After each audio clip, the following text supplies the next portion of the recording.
Hello. This is Letters to Ewan, number 90. Radiance in Action. Dear Ewan, we just finished the first full day of the immersion. Lisa and I are so in sync and building off of each other like we've been facilitating together for years. There's a deep trust, even in the missteps.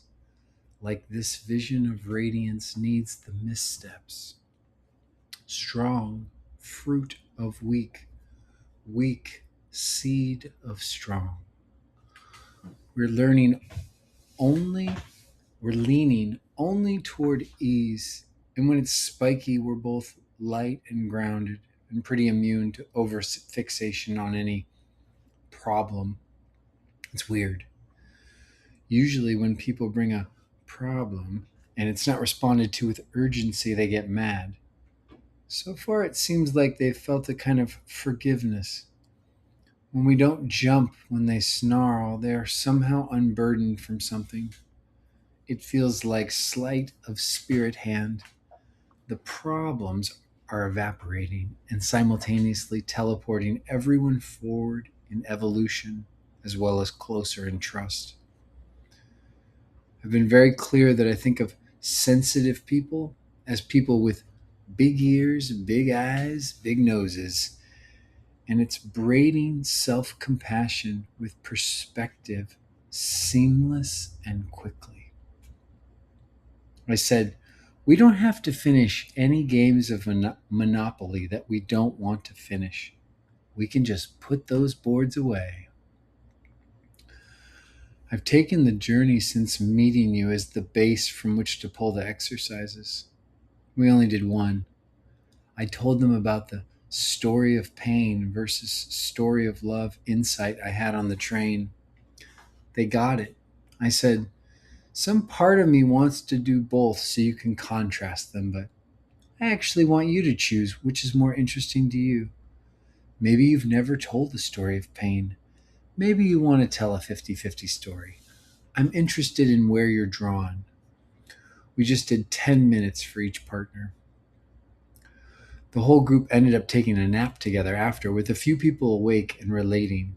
It was very sane making to take a nap when they're all so disoriented after the exercise. Naps are good. I could feel all my history saying that we weren't earning something enough. We ended up doing a focus session with Lisa, and I encouraged everybody to focus on Lisa for their own enjoyment and to be open to receiving empathic transmissions. A transmission is when we empathize with someone and, in our following of them, are actually led to a feeling we've never had before. It's a really cool way to learn new emotional distinctions without explaining anything. It was beautiful, and we were with Lisa's inclusion of so much that it felt like it was imparting a sense of cleanliness to everybody. Somebody woke up after this and said, I've never actually rested with people before. We ended, and I was still a little dazed at how easy it was and how I was in a highly altered state. I think of Hannah talking about self worth on Facebook, and it's in the same vein. Instead of attraction, I kept using the word comfort to signify where I was being drawn. It was more specific, and for some reason, I didn't feel like I needed to guard against someone saying, "Are you avoiding discomfort?" I left behind the Monopoly board, imagining that person in the room.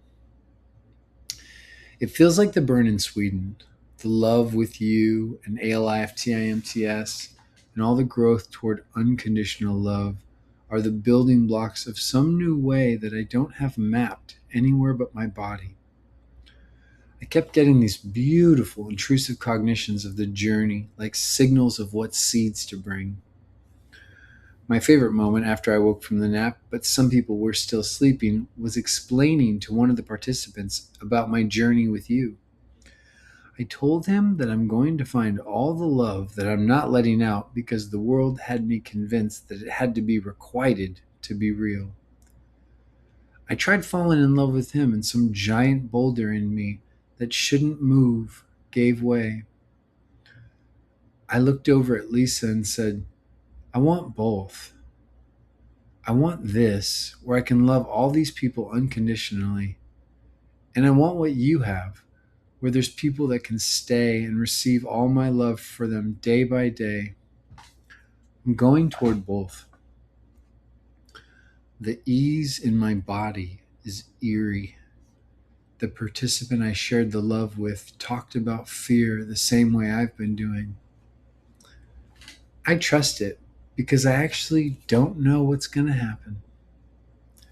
Ever forward into the moment, Mike.